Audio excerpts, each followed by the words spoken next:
Fires tearing through central Brazil and the Amazon rainforest region, destroying thousands of miles of forest. The Amazon rainforest continues to burn. The record number of fires ravaging the rainforest has sparked international concern. Siamo tutti preoccupati per I vasti incendi che si sono sviluppati in Amazzonia. Stop the fire! As the Amazon burns, it seems like everyone is in search of someone to blame.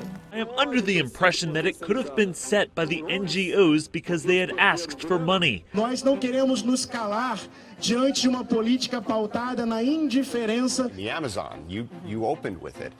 And in reality, that's directly related to trade. But who or what is responsible?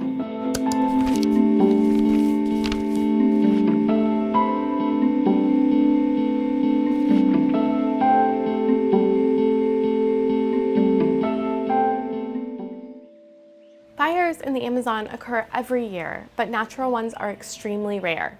It's the rainforest, after all. They're normally started by people clearing land for farming, ranching, mining, and infrastructure, which isn't unique to the Amazon. We see managed burns throughout the world.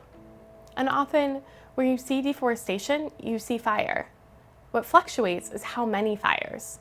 2019 has more fire activity than we've seen any year since 2010, up until this point in the dry season. It's not a record year, but it is remarkable.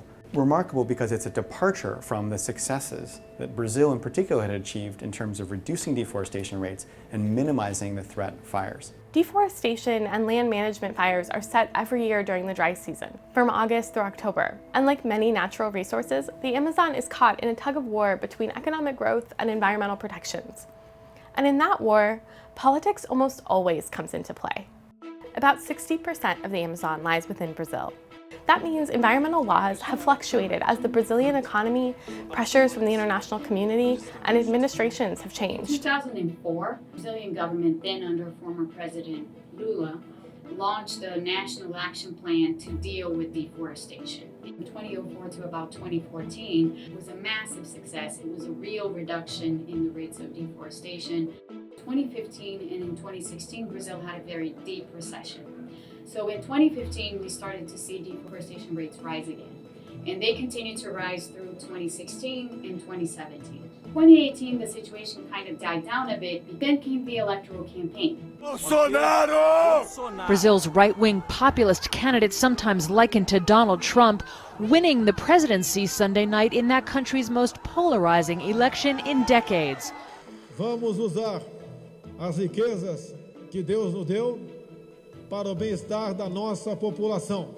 His criticism has emboldened loggers and ranchers seeking to profit from deforestation. This is part of a trend, this increasing forest loss. You know, now we have a new government in there that is overtly pro expansion and use of the Amazon forest for development. So fires in the Amazon are nothing new.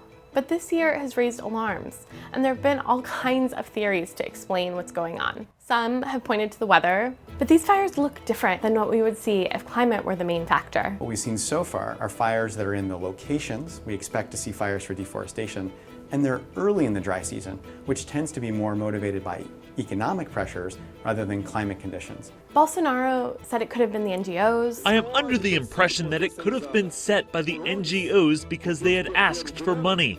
What was their intention? To bring about problems for Brazil.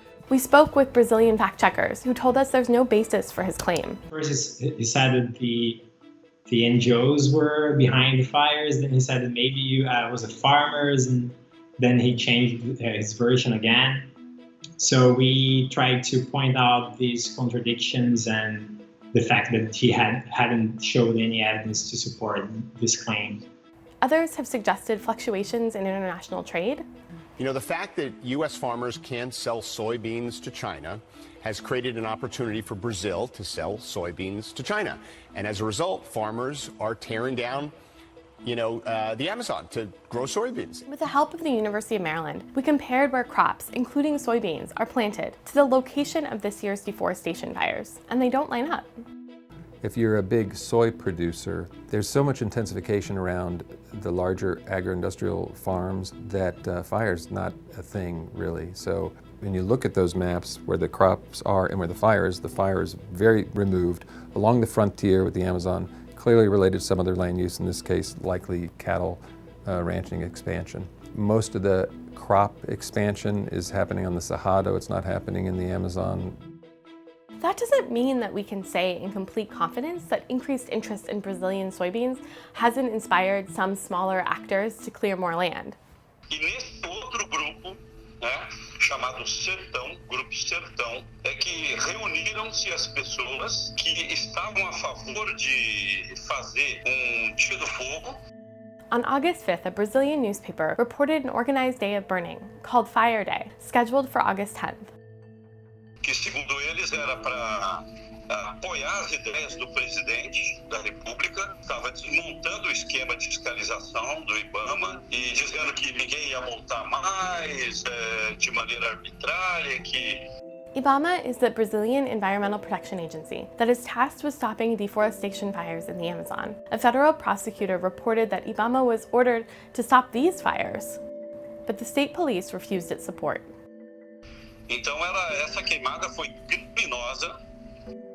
This is the region of Novo Progresso where much of that coordinated fire activity was scheduled for August 10th. This is an area that does show an increase in fire activity on that day and then continuing afterwards. Across the southern Amazon, that actually is the start of increased regional fire activity. The thing is, this is one tiny corner of the Amazon, and the Amazon is huge. But it does give us a clue to what's happening. The timing of these fires suggests that they were started by people who wanted to clear as much land as quickly as possible. This kind of uptick happens when there's less regulation and can be brought on by an economic downturn or changes to government policy. Bolsonaro's ambivalence towards environmental protections may not have directly lit the first match, but it was a nod of approval to those who did. In other words, the majority of the fires were likely started by the same kinds of people who were behind Fire Day. The fires are still burning, and the dry season is not over yet. Even when the fires do stop, the damage will be lasting, making the forest more vulnerable to fires in coming years. If there are statements you've heard politicians say that don't quite make sense at rallies, state fairs, in that one friend's feed, let us know. Send us a note or a tweet with what they said and your question. We'll check it out. You can follow along by subscribing to the Post YouTube channel and watching more Fact Checker videos here.